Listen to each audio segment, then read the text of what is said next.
Well, welcome to day three. Day three is all about capacitors in AC circuits. Now, up to this point, your experience with electricity and your experience with capacitors may be very limited.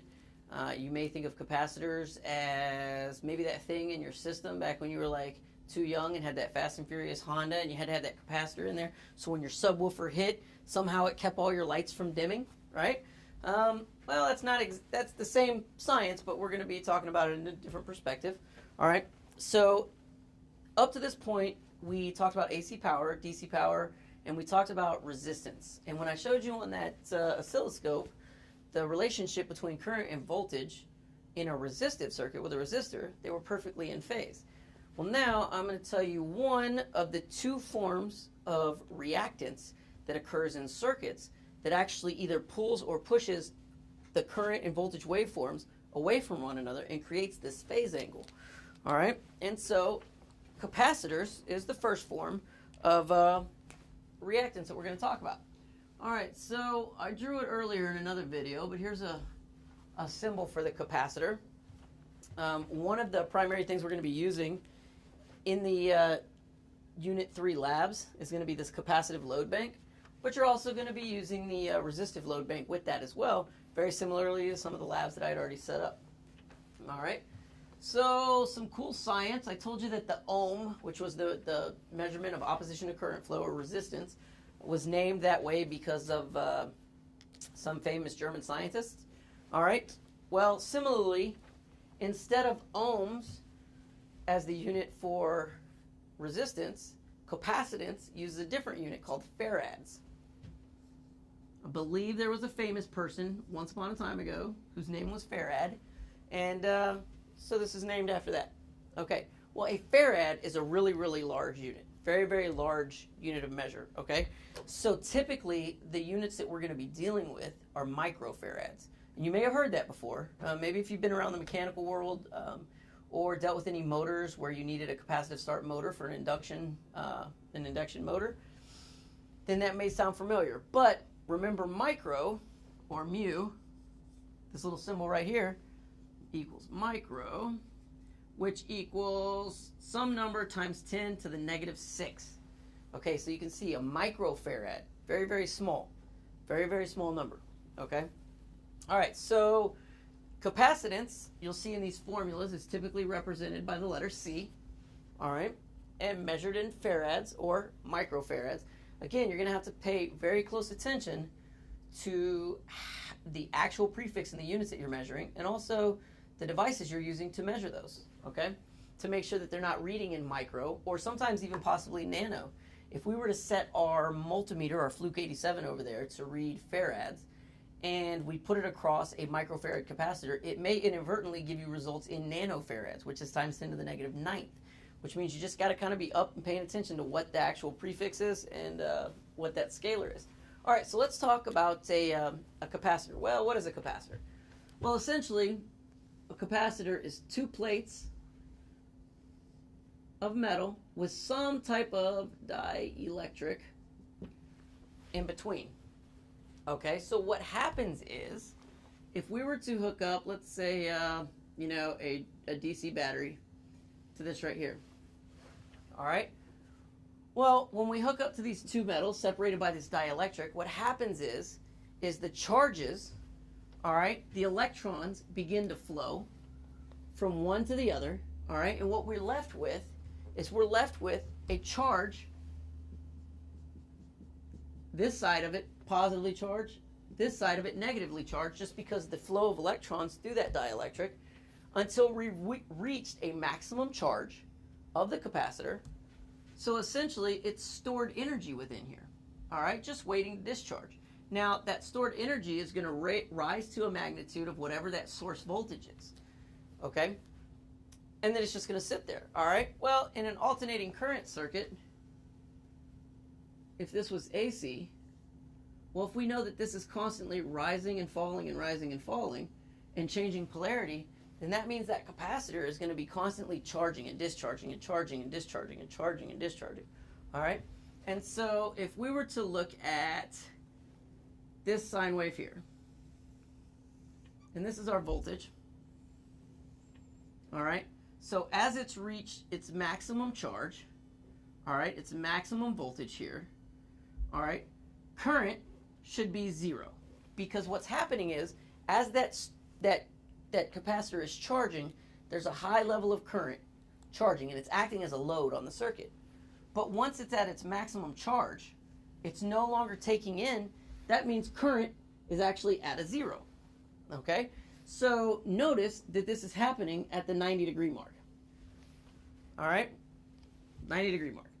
So as the voltage starts dropping, what happens?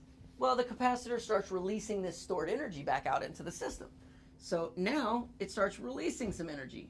All right, now if you keep following that on down, you're going to see that same relationship up and down, but it's always at that 90-degree mark. And a good way to remember, we teach this acronym, Eli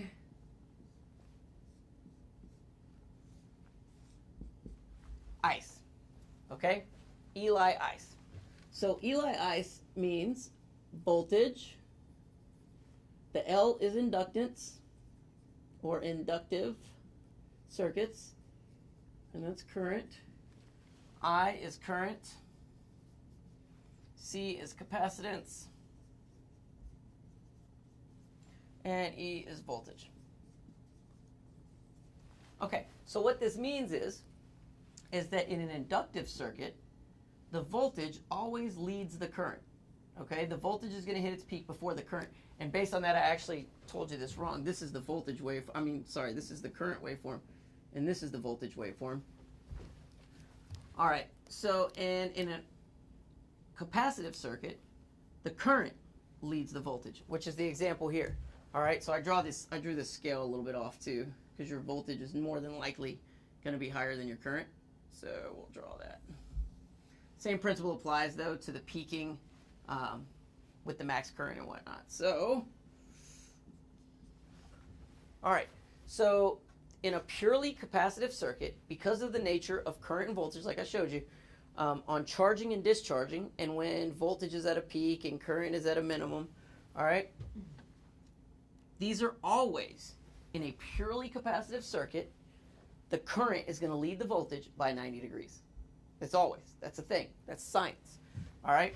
By 90 degrees. And again, that's back to the science of charging and discharging that capacitor. All right? So, what does that mean? All right? Well, if I go over here and I set up a demo over here to show you real quick. Now we're going to go back to the same demo we keep using, except this time I'm going to do nothing but a capacitive load. All right? So I'm going to need my blue ones because this one's pretty far away from the voltage source. So I'm going to take these over to here. I'm going to run one out of here, one down to here. Then I'm going to take this up through I1 because we're going to put that in series. Then I'm going to take this over to E1. And this is just a node here, so this is, again, back to that neutral. And this down to here. So I've got E1 measuring the voltage, I1 measuring the current, and I have nothing but a capacitive load here. Nothing at all. Okay? So what I'm going to do is power up my circuit. All right, so I've got 123.6 volts, and we're reading 0.42 amps. All right, so also notice underneath these increments, underneath your load bank, it tells you for individuals what their current should be at that level. All right, which is an interesting concept that we'll talk about here in a little bit.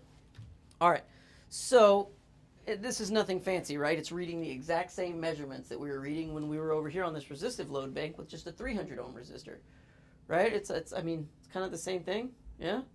Well, let's go over to this oscilloscope and see what's going on.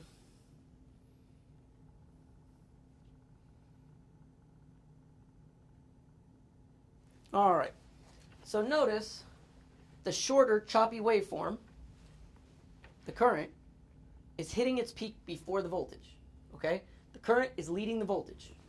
Eli ICE, current leads voltage with the capacitive circuit, all right?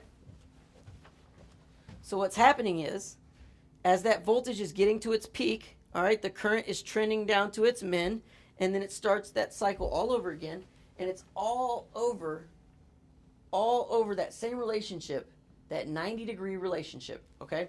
Now,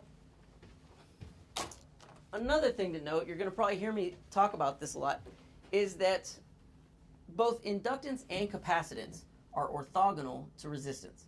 What that means, perpendicular, is another way of looking at it. But as we start analyzing these and we start using some linear algebra and some geometry, let's say we wanted to reference it as a vector, and we're going to use resistance as our reference vector. Well, if this is resistance, okay, then let's say this up here, positive 90 degrees, is going to be inductance, and down here, negative 90 degrees, is going to be our capacitance. This relationship, this 90-degree relationship between resistance and capacitance is science. That's consistent. The positive 90-degree relationship between resistance and inductance, science. It's fixed, okay? So what does that mean? Does that mean my things are always going to be positive 90 or negative 90? Well, no, because this is 90 degrees from this. But now, what are we left with if we had some resistance in the circuit and capacitance? Well, then we have two vectors. So let's say we have a resistance vector. All right, and then let's say that's, I don't know, we'll say 300 ohms. Okay, now we have this vector down here, which is orthogonal to it, which we're not going to go into a lot of details on this, but this is actually where we get into imaginary numbers and some complex numbers. So I'm going to put a little j here. You can do some research and figure out why I'm doing j. But let's say that this j is j600 ohms, and I've deduced that my amount of capacitance is the equivalent of 600 ohms, but in the negative j direction. Okay?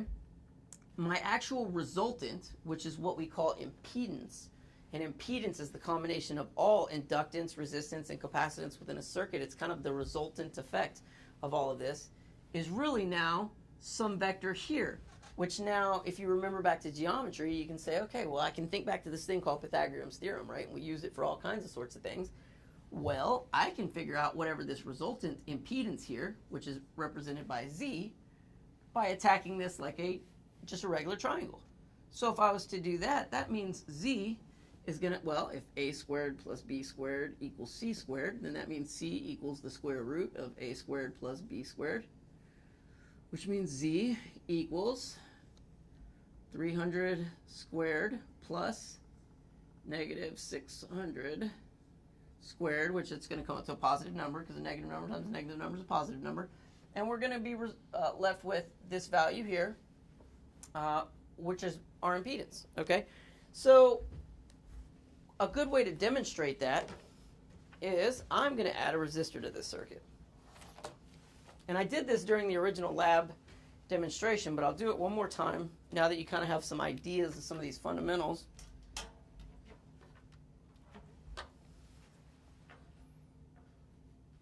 All right, so right now, if we were to look at this, this should be right about 90 degrees, well, science, right at 90 degrees, out of phase. The current is leading the voltage by 90 degrees, purely capacitive. That means all we have is capacitance in the circuit. Well, now I'm going to simulate what I did over here on the board, and I'm going to add some resistance. All right? Now, before I do that, let me go ahead and match values. All right? So over there I said negative J600, so let me switch that. Okay, so I've got the 600 ohm, which is just telling you that that's the equivalent capacitant reactance to a 4.4 microfarad capacitor, and we're going to talk about that here in a minute, is 600 ohms, so I got that one switched. And now I'm going to add 300 ohms of resistance, okay? So let me add 300 ohms of resistance. Okay, so now when I look at my oscilloscope, I'm actually seeing now that, now let me do this slow because you probably couldn't see it, but what it did is it pulled the current and voltage a lot closer. They're still not quite on top of each other. There's still a phase shift there. There is a clear phase angle between those two waveforms. However, it moved it a lot closer. So let me turn it off again. Now you see it right here. This is the peak of the current. Now I put it on and it pulled it in right over there. Okay? So it did that, all right, because the resultant now is Z. All right? So what that's doing is it's counteracting. You have resistance going this way, capacitance going this way, and you can think of it kind of like when you're in the store and you got one kid trying to pull you to this aisle, another kid trying to pull you to this aisle. You end up somewhere in the middle, and depending on which one's pulling you more, kind of dictates which direction you're going to go. But that's the same concept. So the magnitudes of those various things, whether it be the resistive value or the capacitive value, is going to cause that difference. That's going to make a difference on your resultant hypotenuse. All right. Cool. Okay. So now let's go back to these capacitors here. Let me turn this off. All right.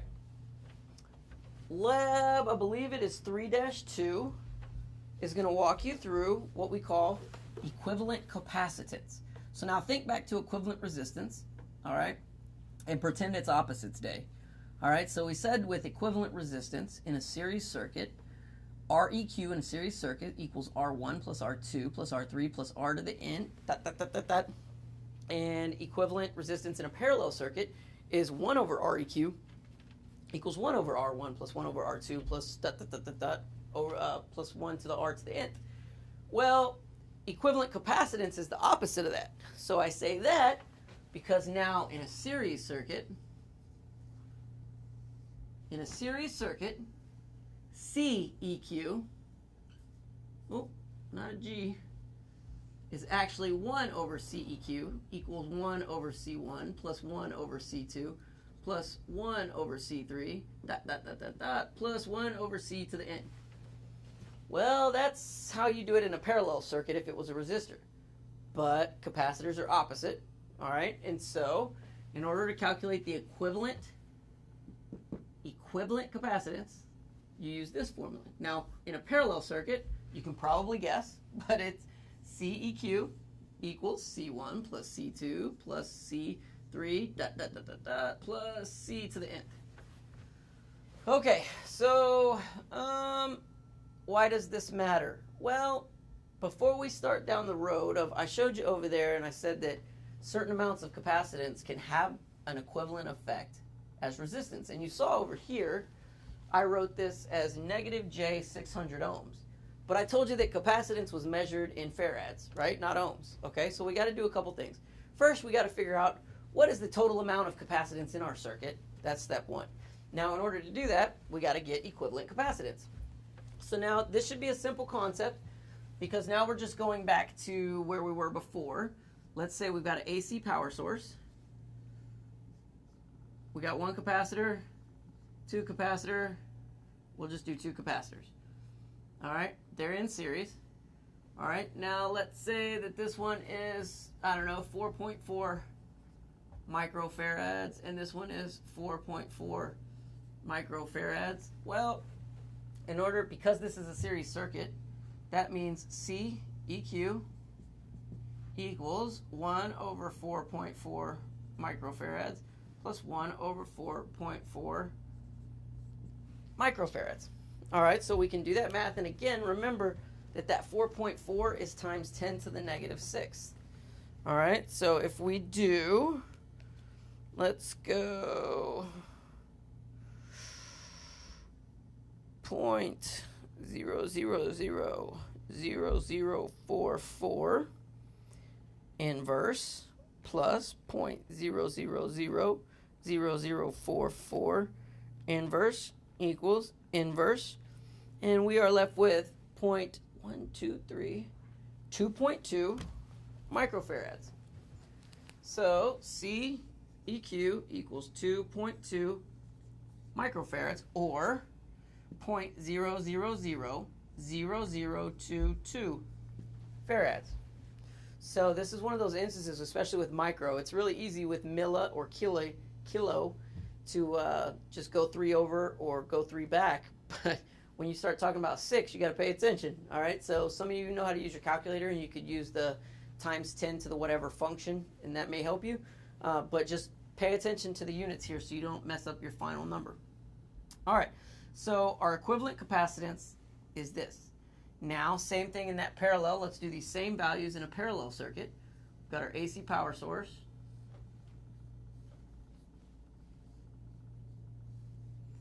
.4, 4.4. All right, so now CEQ equals, well, it's just the 4.4 microfarads plus 4.4 microfarads, which would be 8.8 microfarads. Okay, so this same principle is exactly what you already learned with equivalent resistance. It's just the opposite with series and parallel circuits. Okay, so keep that in mind. Now, what do I do with this number? What do I do? I don't know. It's crazy. It's voodoo. All right. So I'm going to show you what we're going to do with this. All right. Once we've calculated our equivalent capacitance, all right, now I'm going to introduce you to this thing called capacitive reactance. Now, the reactance, which is denoted by X, and we're going to say sub C, because it's capacitive reactance. This is that resistive value, that ohmic value, that is the equivalent of the amount of capacitance in the circuit, the equivalent effect on the circuit that level of capacitance has. Now, you saw when I drew our little example over here that had 300 ohms, and then when I drew the capacitor, I said negative J600. Okay? Well, where did that 600 ohms go if I'm talking C is in microfarads? Well, it comes from this formula right here. X sub C equals 1 over 2 pi f C. Okay, so you're like, whoa, mind blown, right? All right, so another way to represent this 2 pi f, for those math gurus, right? A little, I believe that's omega. You may see this as another way to represent this is X sub C equals 1 over J omega C. All right, but for all intents and purposes, you can keep this 2 pi f, and it makes it pretty easy to calculate. The book will actually show you that you can use a certain scalar value that already does the math, 2 times pi times f, when we're always using 60 hertz here. But I like to punch everything in the calculator just to be very, very analytical. All right, so X sub C equals, we said 1 over 2 pi f C. Okay, so if our capacitive value over here is, let's do this circuit here. We said our equivalent capacitance of this circuit right here is 8.8 microfarads. Well, that means the capacitive reactance is 1 over 2 pi 60 times, and these are little times marks in between there. When they butt it up next to each other, that's implied that it's multiplied. All right, times 8.8 microfarads. Note, that's times 10 to the negative 6th. Okay? So now, I'm going to go to my handy-dandy calculator, and one way of doing this, you can do this numerous ways. You can just multiply this bottom part out and hit the inverse button. All right?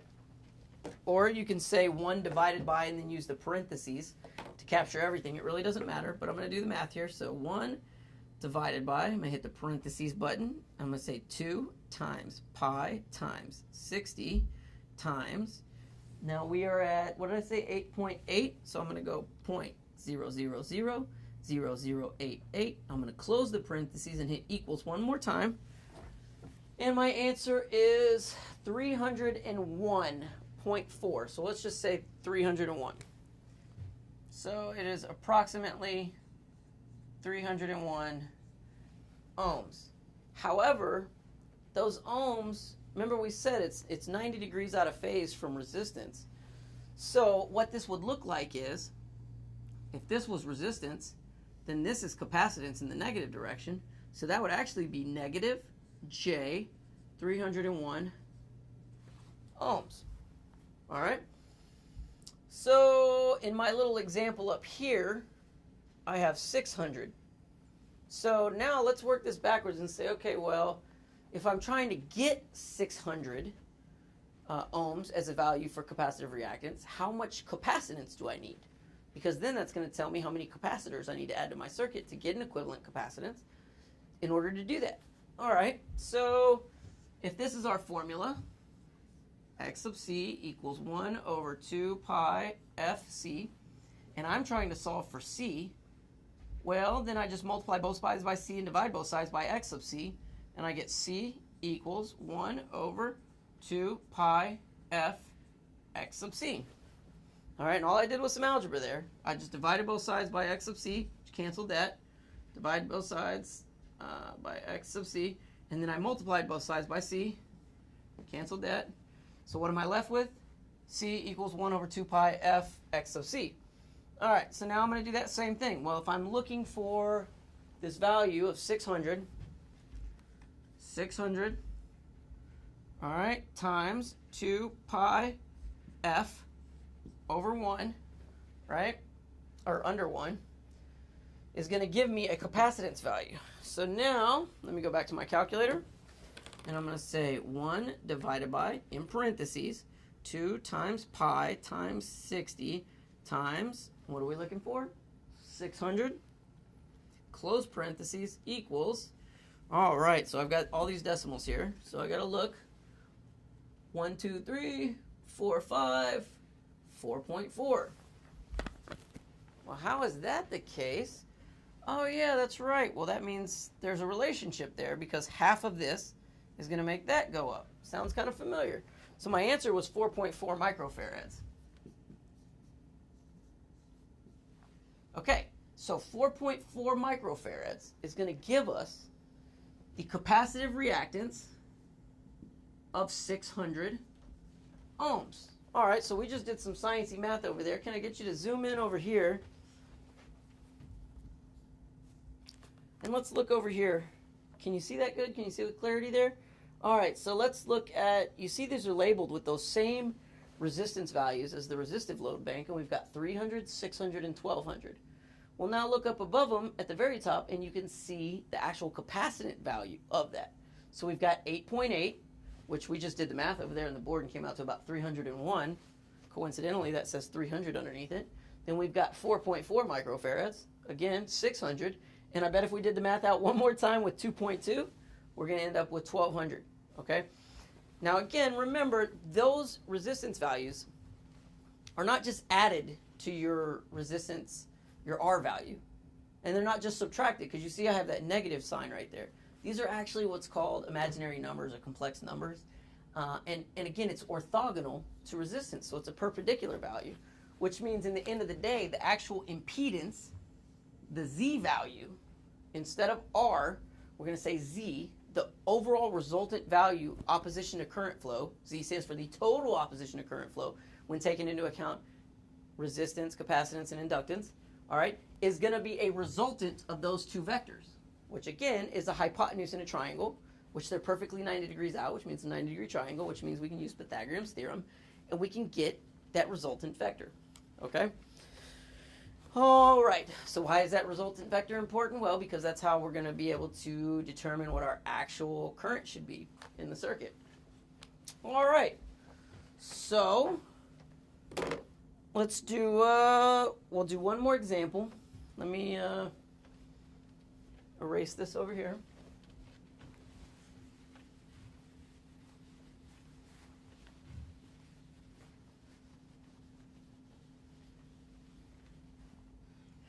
All right, so let's say I've got,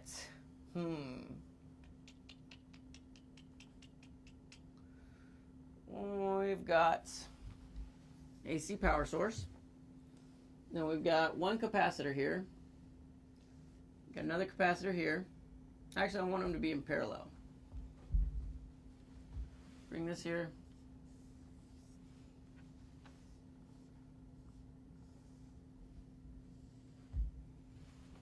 And you know what? Why not? I'm going to throw in a third one.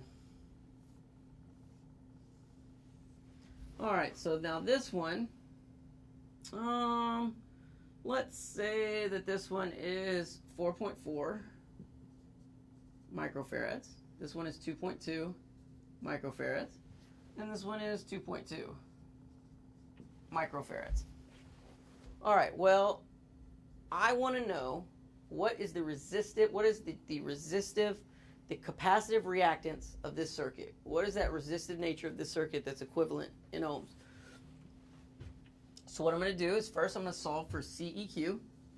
Well, CEQ in a parallel circuit is simply the sum of the individual capacitive values. So we've got 4.4 plus 2.2 plus 2.2. All right, so what does that equal? That's the 8.8, yeah? 8.8 microfarads. Okay, so now I want to know what is the capacitive reactance of this circuit. All right, so now I know that X sub C equals 1 over 2 pi FC, which means that equals 1 over 2 pi 60 times 8.8 times 10 to the negative 6th farads. Now, if you're very intuitive with your math, you can see where I'm going with this number.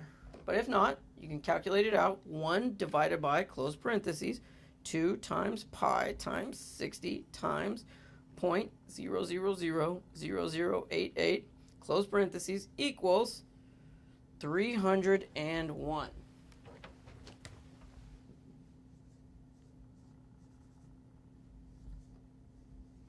Didn't we already do that? Did we already do an 8.8? Let's see.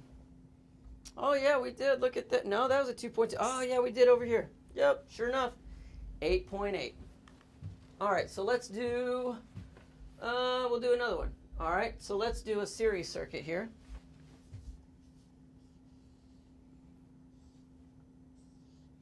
With a, what did we say? Let's say 8.8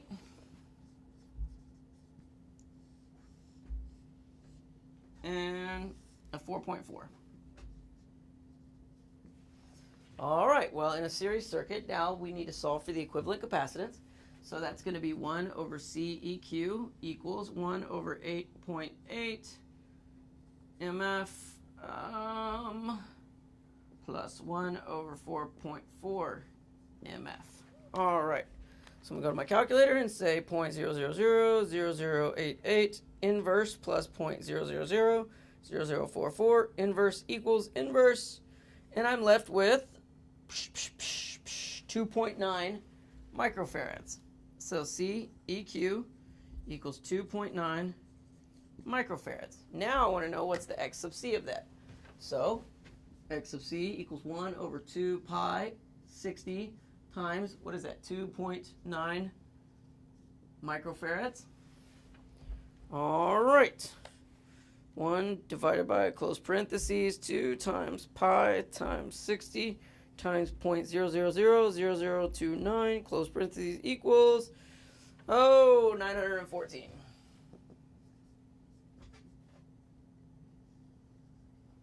Ohms. All right.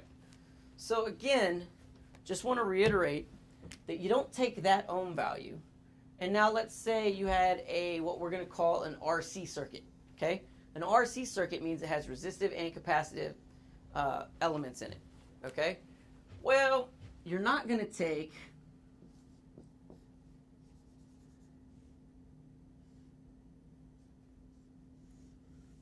this circuit here, and if this is 300 ohms, and you did the X sub C over here and got 914 ohms, that's actually negative J, 914 ohms.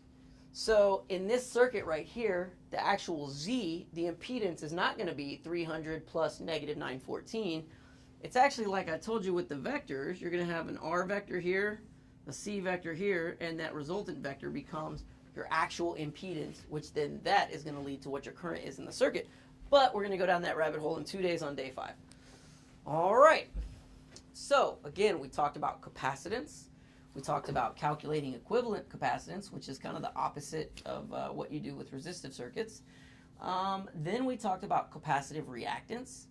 Again, pay special note to the units, the decimal places, micro being times 10 to the negative 6th.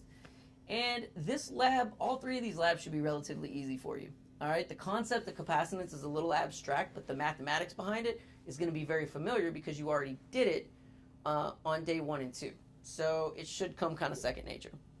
Now, the quizzes, they're all pretty simple. I don't even want to go into any examples or anything like that. It's all pretty basic stuff.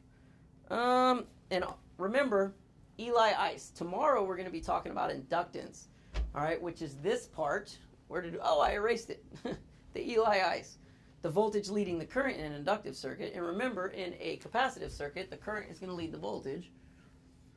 Meaning, if that's our current, our voltage is going to be like so, and forgive me for my bad art, all right? And that relationship is always 90 degrees between voltage and current. The current is always going to lead the voltage in a purely capacitive circuit by 90 degrees, all right? Now remember, it is leading because it is peaking first. This is lagging this one because it is peaking after it, all right? Leading and lagging, all in reference to what you're referencing. All right, so the reference matters because you're going to be faced with some questions. And they're going to say, "Well, using this as the reference sine wave, is it leading or lagging?" And you're like, "Well, it depends on how you look at it. Am I looking forward, backwards, blah blah blah?" So just pay close attention to it, and let us know if you have any questions. And that's a wrap.